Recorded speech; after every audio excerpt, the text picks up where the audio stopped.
Hi friends, welcome to Enadu Pratibha. This is Satyanarayana, faculty in polity.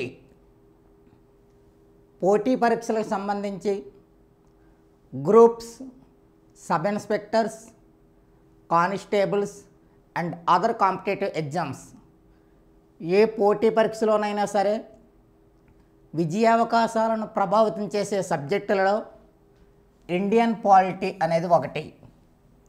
Indian polity యొక్క ప్రత్యేకత ఏంటంటే అవగాహన చేసుకోవడం చాలా సులభం. అప్లికేషన్ టైప్ క్వశ్చన్స్ వచ్చినప్పుడు ఆన్సర్ చేయడం అనేది కాస్త కఠినం. అయితే శాస్త్రీయబద్ధమైన ప్రణాళిక ద్వారా దీనిపై పట్టు సాధించే వీలున్నది. ఉద్యోగాన్ని సాధించడంలో కీలక పాత్ర వహించడంతో పాటు ఉద్యోగం సాధించిన అనంతరం కూడా ఉద్యోగ వృత్తిలో ఉపకరించే సబ్జెక్టులలో ఇండియన్ పాలిటీ అనేది అగ్రస్థానాన్ని పోషిస్తుందని చెప్పవచ్చును. ఇక ఇండియన్ పాలిటీకి సంబంధించిన కొన్ని మౌలిక అంశాలని డిస్కస్ చేస్తే అందులో ఒక మౌలిక అంశాన్ని తీసుకున్నాం. రిట్స్, న్యాయస్థానాలు జారీ చేసే రిట్స్.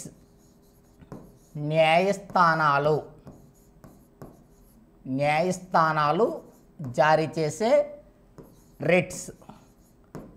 జ్యుడిషియరీ వ్యవస్థ యొక్క రిట్స్ అనేవి దాదాపు అన్ని కాంపిటేటివ్ ఎగ్జామ్స్లో కూడా బిట్ల రూపంలో తరచూ అడుగుతున్నారు. అసలు రిట్ అనగా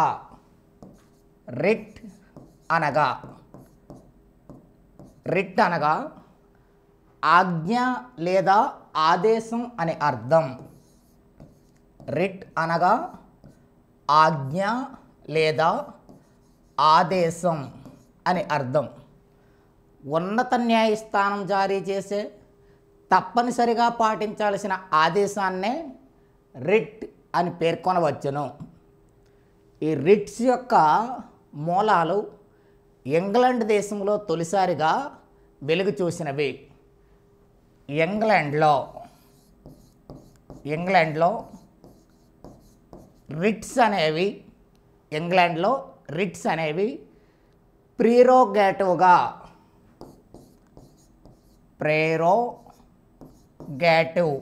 అనే పేరుతో అమలులో ఉన్నవి. గతంలో ఈ ప్రెరోగేటివ్ పేరుతో అమలులో ఉన్న ఈ రిట్స్ను ఇంగ్లాండ్లో రాజు లేదా రాణి వ్యక్తుల హక్కుల సంరక్షణ కోసం జారీ చేసేవారు. ఈ ప్రెరోగేటివ్ అనగా అసాధారణ ప్రత్యామ్నాయాలుగా పేరొందినవి.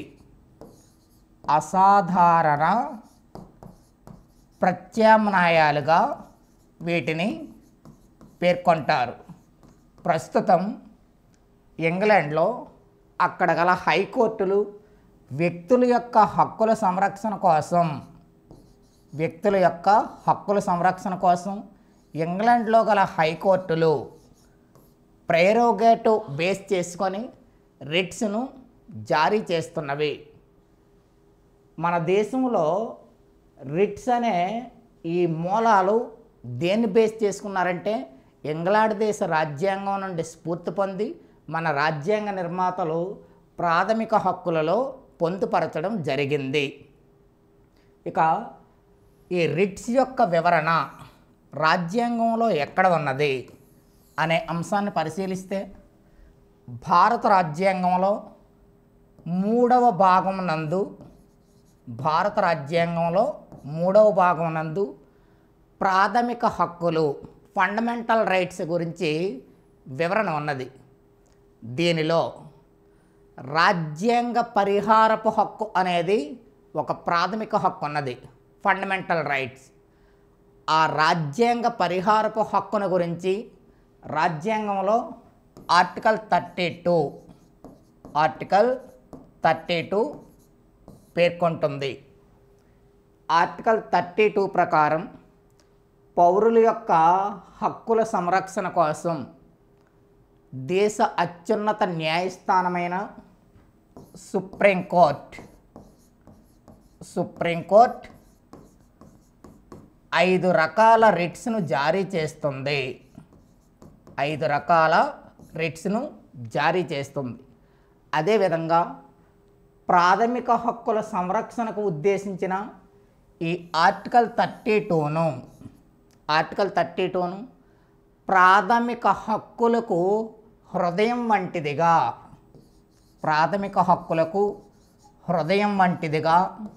ఆర్టికల్ 32ను ఎవరు అభివర్ణించారంటే డాక్టర్ బిఆర్ అంబేద్కర్ ఆర్టికల్ 32ను ప్రాథమిక హక్కులకు హృదయంగా అభివర్ణించారు. ఈ ఆర్టికల్ 32 అనేది ప్రాథమిక హక్కుల రక్షణకు ఉపకరిస్తుంది కాబట్టి అందుకే ఆర్టికల్ 32 నిర్దేశించిన రాజ్యాంగ పరిహారపు హక్కు అనేది హక్కులకే హక్కుగా పేరొందింది. హక్కులకే హక్కుగా ఆర్టికల్ 32 ఆధారంగా నిర్దేశించిన రాజ్యాంగ పరిహారపు హక్కు అనేది పేరొందింది.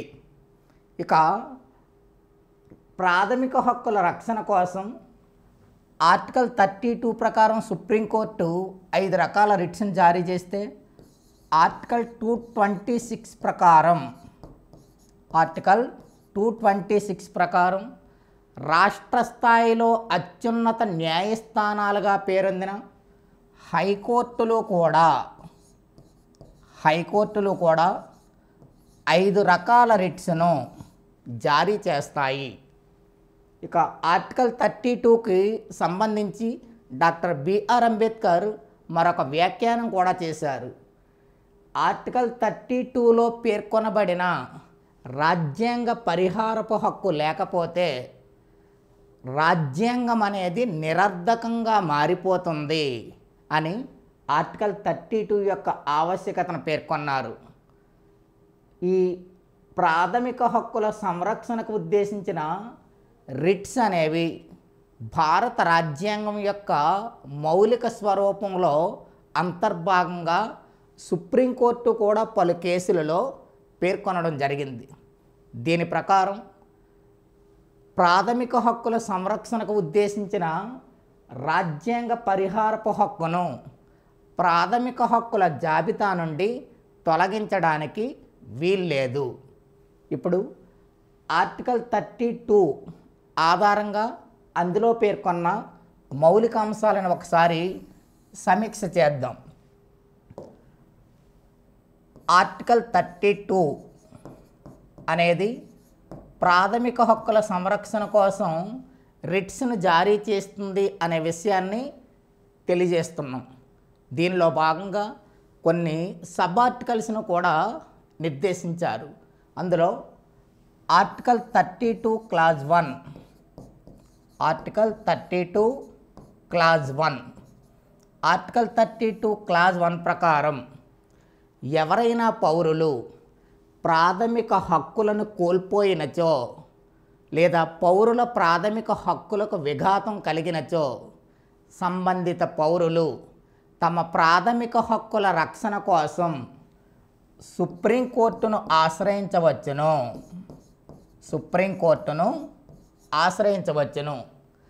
సుప్రీంకోర్టును ఆశ్రయిస్తే సుప్రీంకోర్టు హక్కుల సంరక్షణ కోసం తన యొక్క చర్యలను చేపడుతుంది. తర్వాత రాజ్యాంగంలో ఆర్టికల్ 32 క్లాజ్ 2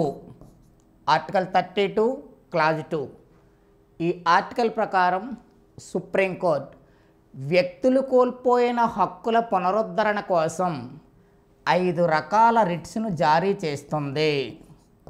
వ్యక్తులు కోల్పోయిన హక్కుల పునరుద్ధరణ కోసం ఆర్టికల్ 32 క్లాజ్ 2 ప్రకారం సుప్రీంకోర్టు 5 రకాల రిట్స్ను జారీ చేస్తుంది.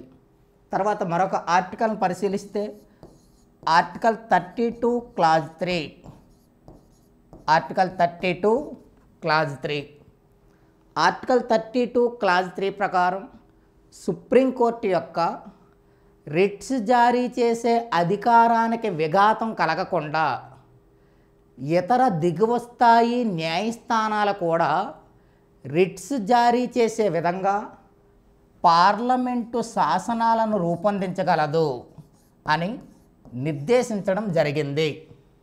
తర్వాత article 32 clause 4, article 32 clause 4, article 32 clause 4 ప్రకారం రాజ్యాంగం సూచించిన పద్ధతుల్లో మినహా రాజ్యాంగ పరిహారపు హక్కును రద్దు చేయడానికి వీల్లేదు అని ఆర్టికల్ 32 క్లాజ్ 4 తెలియజేస్తుంది.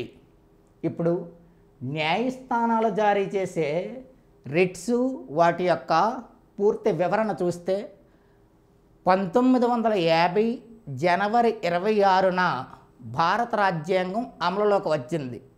ఈ రాజ్యాంగం అమలులోకి రాకముందు భారతదేశంలో కలకత్తా, బాంబే, మద్రాస్ హైకోర్టులు రిట్స్ను జారీ చేసే అధికారాన్ని కలిగి ఉండేవి. అంటే రాజ్యాంగం అమలులోకి రాకముందు పాక్షికంగా కొన్ని ప్రాథమిక హక్కులు భారతీయులకు ఉండేవి. వాటి యొక్క రక్షణ కోసం కలకత్తా, బాంబే, మద్రాస్ ప్రెసిడెన్సీలలో గల హైకోర్టులు రిట్స్ను జారీ చేసే అధికారాన్ని కలిగి ఉన్నవి. ఇక 1950 జనవరి 26 నుండి అమలులోకి వచ్చిన భారత రాజ్యాంగంలో 3వ భాగంలో పేర్కొనబడిన రాజ్యాంగ పరిహారపు హక్కులో భాగంగా ఆర్టికల్ 32 ప్రకారం సుప్రీంకోర్టు అనేది 5 రకాల రిట్స్ను జారీ చేస్తుందని చెప్పాం. ఆ 5 రకాల రిట్స్ యొక్క వివరణ ఏమిటో చూద్దాం. అందులో మొదటిది హెబియస్ కార్పస్. న్యాయస్థానాలు జారీ చేసే రిట్స్ 5 రకాలని చెప్పాం. అందులో 1 habeas corpus, 2 mandamus, 3 prohibition, 4 certiorari, 5 కోవారెంటో. ఇలా 5 రకాల రిట్స్ను ప్రాథమిక హక్కుల సంరక్షణ కోసం న్యాయస్థానాలు జారీ చేస్తాయి. అందులో మొదటి రిట్ను పరిశీలిస్తే హెబియస్ కార్పస్. రిట్స్ అన్నీ కూడా లాటిన్ భాషా పదం నుండి స్వీకరించబడినవి. ఆ రిట్ అనే ఉద్దేశానికి సంబంధించిన habeas corpus, mandamus, prohibition, certiorari, quo warranto ఈ పదాలన్నీ కూడా లాటిన్ భాషా పదం నుండే గ్రహించబడినవి. అందులో హెబియస్ కార్పస్ అనేది ఒక రిట్. హెబియస్ కార్పస్ రిట్ను ఉదారమైన రిట్గా అనగా లిబరల్ రిట్గాను, అతి పురాతన రిట్గాను మరియు వ్యక్తుల యొక్క స్వేచ్ఛ పరిరక్షణ కోసం ఉద్దేశించిన రిట్గాను, వ్యక్తుల యొక్క స్వేచ్ఛ పరిరక్షణకు ఉద్దేశించిన రిట్గాను హెబియస్ కార్పస్ రిట్ను పేర్కొంటారు. అయితే హెబియస్ కార్పస్లో హెబియస్ అనగా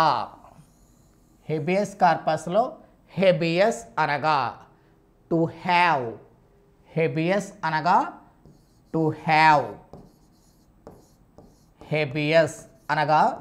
టు హ్యావ్ అంటే కలిగి ఉండుట అని అర్థం. ఇక కార్పస్ అనగా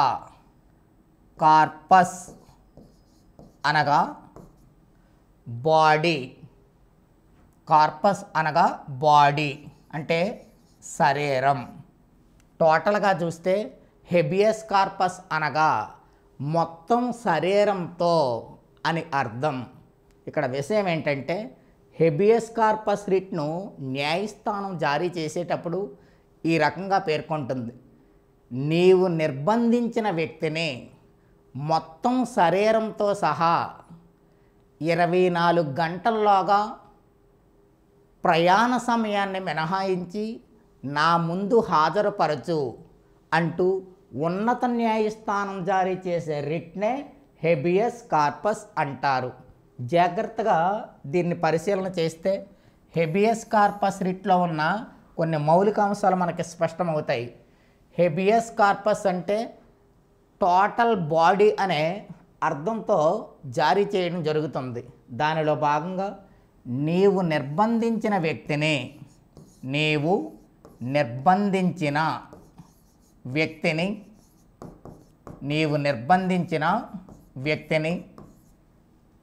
24 గంటల్లోగా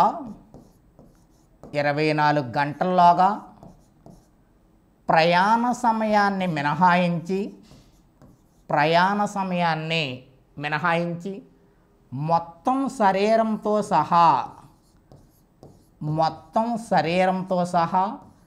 నా ముందు హాజరుపరచు అని న్యాయస్థానం జారీ చేసే ఆదేశాన్నే హెబియస్ కార్పస్గా పేర్కొంటాం. ఇందులో గల మౌలిక అంశాలను పరిశీలిస్తే నిర్బంధించిన వ్యక్తిని 24 గంటల్లోగా హాజరుపరచాలి, అందులో నుండి ప్రయాణ సమయాన్ని మినహాయించాలి. ఎందుకంటే సుప్రీంకోర్టు పలు కేసులలో ఇచ్చిన జడ్జిమెంట్స్ని బేస్ చేసుకుంటే ఎవరైనా ఒక వ్యక్తిని అరెస్ట్ చేసిన తర్వాత లేదా నిర్బంధించిన తర్వాత 24 గంటల్లోగా ప్రయాణ సమయాన్ని మినహాయించి సమీప మెజిస్ట్రేట్ ముందు హాజరుపరచకపోతే ఆ విధంగా నిర్బంధింపబడిన వ్యక్తి 24 గంటల తర్వాత విడుదలయ్యే అధికారాన్ని స్వతహాగా కలిగి ఉంటారు అని సుప్రీంకోర్టు పేర్కొన్నది. అందుకే నిర్బంధించిన వ్యక్తిని 24 గంటల్లోగా ప్రయాణ సమయాన్ని మినహాయించాలి. ఏదో డెప్త్ ఫారెస్ట్లో ఒక వ్యక్తిని అరెస్ట్ చేశారు, డెప్త్ ఫారెస్ట్లో నుంచి బయటికి తీసుకురావడానికి 48 గంటలు అవ్వచ్చు. అందువల్ల 24 గంటలు అనే నియమాన్ని చూసుకుంటే బయటకు వచ్చేసరికి 48 గంటలు అయిపోయింది కాబట్టి సుప్రీంకోర్టు జడ్జిమెంట్ ప్రకారం నేను వెళ్ళిపోతాను అనే అవకాశం ఉన్నది. అందుకే ప్రయాణ సమయాన్ని మినహాయించాలి మరియు మొత్తం శరీరంతో సహా హాజరుపరచాలి. మరి సగం శరీరం కూడా ఉంటుందా అంటే భారత రాజ్యాంగం అనేది న్యాయవాదుల స్వర్గం, లాయర్స్ ప్యారడైజ్. కాబట్టి మొత్తం శరీరం అనే పదం అక్కడ పడకపోతే ఎవరైతే వ్యక్తి నిర్బంధింపబడ్డారో ఆ వ్యక్తి యొక్క చెయ్యి నరికి వచ్చి ఆ చేతికి ఉన్న ఉంగరాన్ని బేస్ చేసుకొని ఈ వ్యక్తిని మేము నిర్బంధించాం అని చూపే ప్రమాదం కూడా ఉన్నది. ఇలాంటి మౌలిక అంశాలన్నీ కూడా ఈ రిట్లో అంతర్భాగంగా పేర్కొనవచ్చును. ఇక ఈ రిట్ను ఎవరిపై జారీ చేసే వీలున్నది? హెబియస్ కార్పస్ రిట్ను ఎవరిపై జారీ చేసే వీలున్నది అనే అంశాన్ని చూస్తే హెబియస్ కార్పస్ రిట్ను ప్రభుత్వ సంస్థలపైన అనగా పబ్లిక్ అథారిటీస్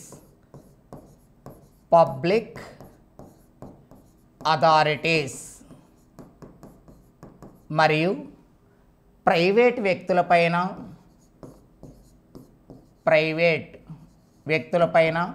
అనగా ప్రైవేట్ అథారిటీస్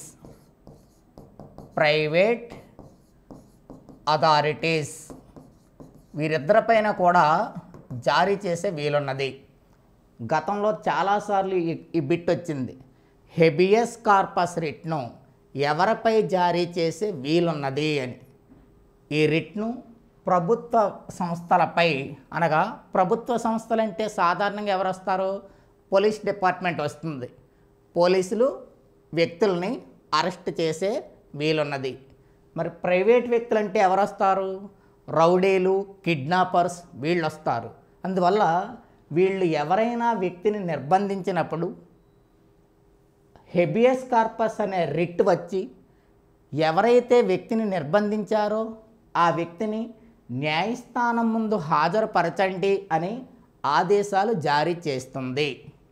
ఇక ఈ హెబియస్ కార్పస్ రిట్ను కొంతమందిపై జారీ చేయడానికి వీల్లేదు. ఎవరిపై జారీ చేయడానికి వీల్లేదంటే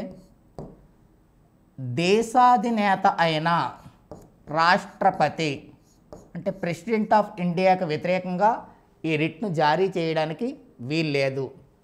రాష్ట్రాధినేతలు అయిన గవర్నర్లకు వ్యతిరేకంగా కూడా ఈ రిట్స్ను జారీ చేయడానికి వీల్లేదు. అదేవిధంగా విదేశీయులు, ఫారినర్స్, విదేశీయులకు వ్యతిరేకంగా కూడా ఈ రిట్ను జారీ చేయడానికి వీల్లేదు. అయితే ఈ రిట్ను ప్రభుత్వం రద్దు చేసే వీలున్నదా?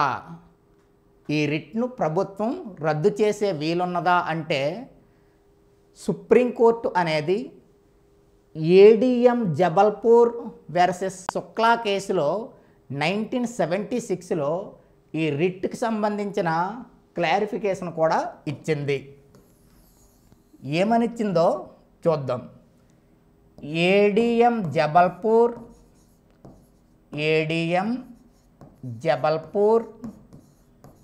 Versus Shukla, ATM Jabalpur versus Shukla ఈ కేసులో సుప్రీంకోర్టు తీర్పునిస్తూ జాతీయ అత్యవసర పరిస్థితి సమయంలో నేషనల్ ఎమర్జెన్సీ, జాతీయ అత్యవసర పరిస్థితి సమయంలో నేషనల్ ఎమర్జెన్సీ సమయంలో దేశం యొక్క సమగ్రతను సంరక్షించే లక్ష్యంతో, నేషనల్ ఇంటెగ్రిటీని ప్రొటెక్ట్ చేసే ఉద్దేశంతో ఈ రిట్ను జారీ చేయడానికి అవకాశం లేదు. కాబట్టి హెబియస్ కార్పస్ రిట్ను నేషనల్ ఎమర్జెన్సీ టైంలో రద్దు చేయవచ్చును అని 1976లో భారత supreme court ATM Jabalpur versus Shukla కేసులో తీర్పునిచ్చింది. ఈ ఏడిఎం జబల్పూర్ వర్సెస్ శుక్లా కేసులో తీర్పునిచ్చిన సుప్రీంకోర్టు యొక్క ధర్మాసనం అనగా డివిజన్ బెంచ్లో, సుప్రీంకోర్టు యొక్క ధర్మాసనం అనగా డివిజన్ బెంచ్లో ఉన్న న్యాయమూర్తులు ఎవరంటే A N Ray, M H Baig,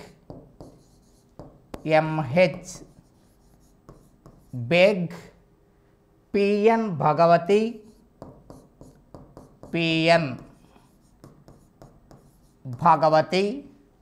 HR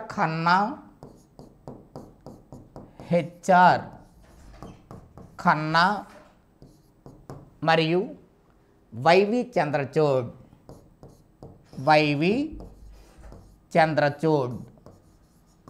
ఈ ప్రముఖ న్యాయమూర్తులతో కూడిన డివిజన్ బెంచ్ హెబియస్ కార్పస్ రిట్ను రద్దు చేసే వీలున్నది నేషనల్ ఎమర్జెన్సీ టైంలో అని కీలకమైన జడ్జిమెంట్ ఇవ్వడం జరిగింది.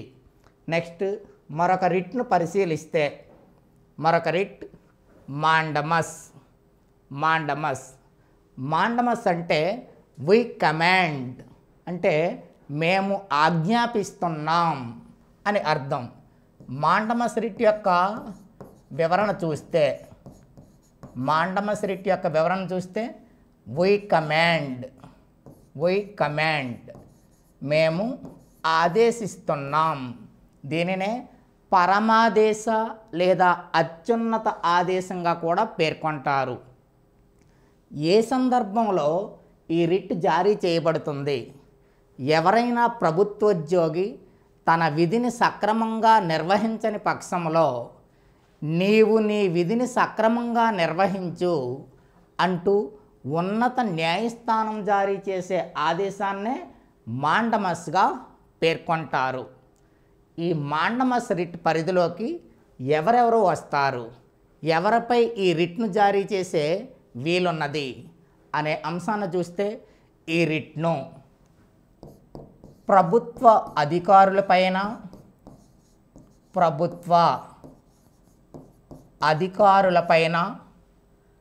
కార్పొరేషన్లపైన,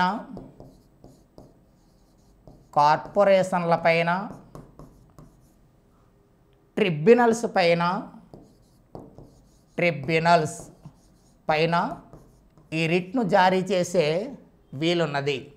మరి ఈ రిట్ను ఎవరిపై జారీ చేయడానికి వీల్లేదు, ఈ రిట్ను ఎవరిపై జారీ చేయడానికి వీల్లేదు అనే అంశాన్ని పరిశీలిస్తే ప్రైవేట్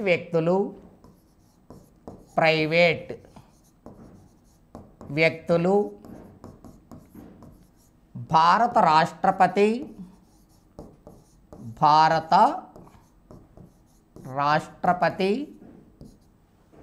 రాష్ట్రాధినేతలు అయిన గవర్నర్లు,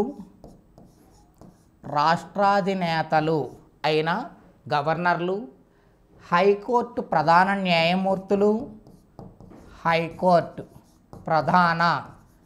న్యాయమూర్తులు మరియు విచక్షణ అధికారాలు కలిగి ఉన్న వ్యక్తులు.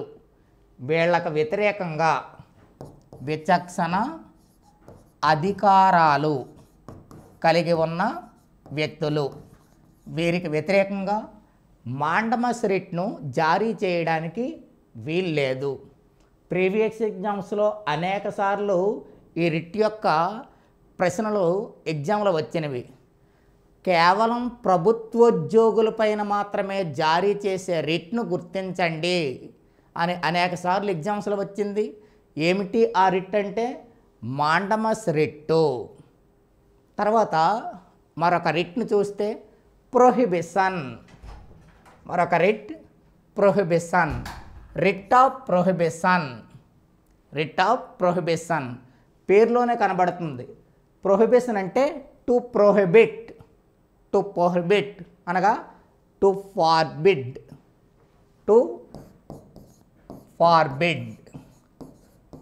అని అర్థం అవుతుంది. దీనినే నిషేధించడం లేదా నియంత్రించడంగా కూడా పేర్కొనవచ్చును. ఏ సందర్భంలో న్యాయస్థానాలు ఈ రిట్ను జారీ చేస్తాయి అంటే ఏదైనా దిగువ స్థాయిలో గల న్యాయస్థానం తన పరిధిలో లేని కేసును విచారిస్తుంటే, ఏదైనా దిగువ స్థాయిలో గల న్యాయస్థానం తన పరిధిలో లేని కేసును విచారిస్తుంటే ఈ విషయం తెలుసుకున్న ఉన్నత న్యాయస్థానం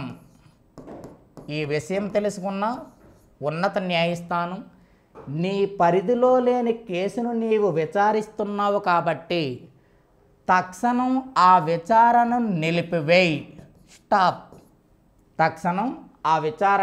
నిలిపివేయి అంటూ ఆదేశాన్ని ఉన్నత న్యాయస్థానం దిగువ న్యాయస్థానానికి జారీ చేస్తుంది. అంటే టు ప్రొహిబిట్ నియంత్రిస్తుంది.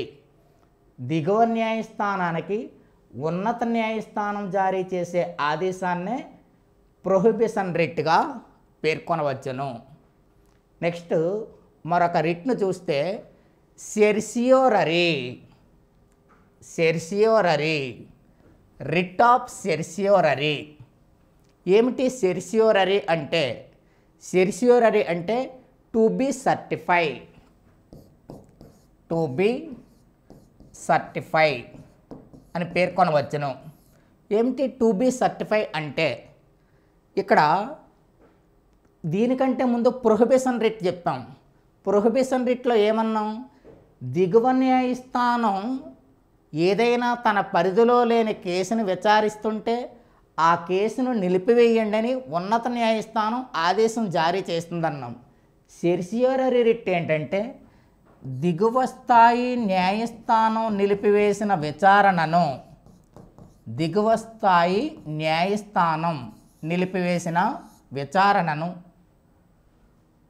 ఉన్నత న్యాయస్థానానికి కానీ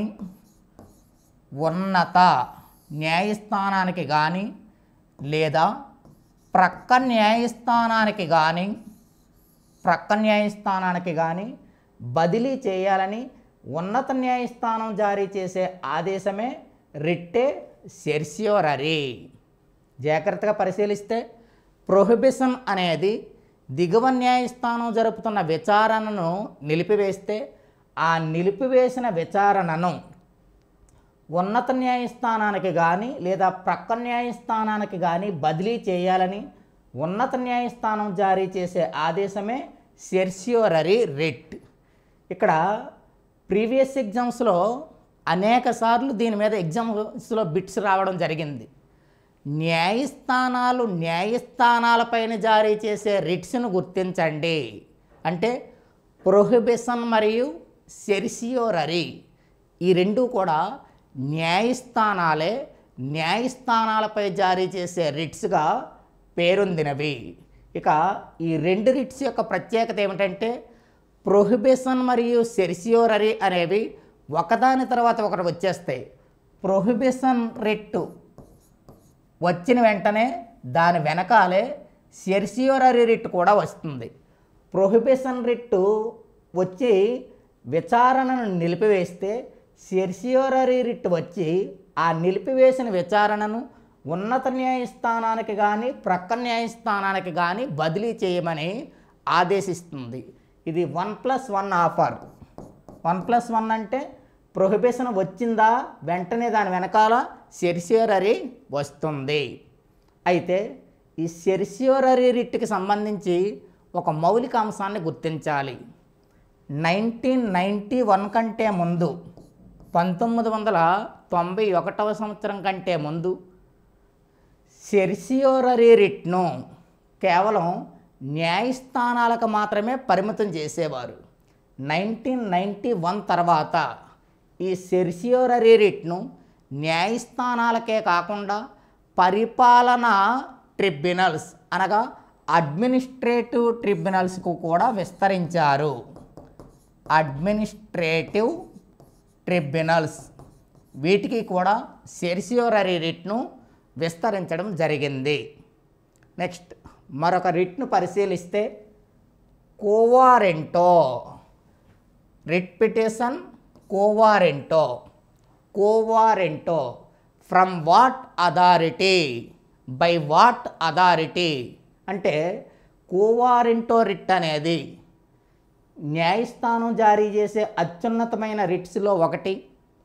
ఆ రిట్టు వస్తూ ఒక ప్రశ్నను సంధిస్తుంది.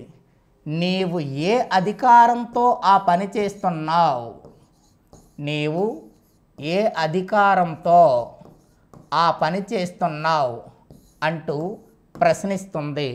బై వాట్ అథారిటీ, నీవు ఏ అధికారంతో ఆ పని చేస్తున్నావు. ఇక్కడ ఏమిటి ఈ రిట్లో గల మౌలిక అంశం అంటే ఎవరైనా వ్యక్తులు చట్టబద్ధంగా లేని అధికారాన్ని చెలాయిస్తుంటే నీవు ఏ అధికారంతో ఆ పని చేస్తున్నావు అని ప్రశ్నిస్తూ ఉన్నత న్యాయస్థానం జారీ చేసే రిట్టే కోవారెంటో. ప్రజా పదవుల దుర్వినియోగాన్ని నివారించేందుకు, పరిపాలనను సక్రమంగా నిర్వహించేందుకు న్యాయస్థానాలకు గల అత్యున్నతమైన రిట్లలో కోవారెంటో అనేది కీలకమైనది.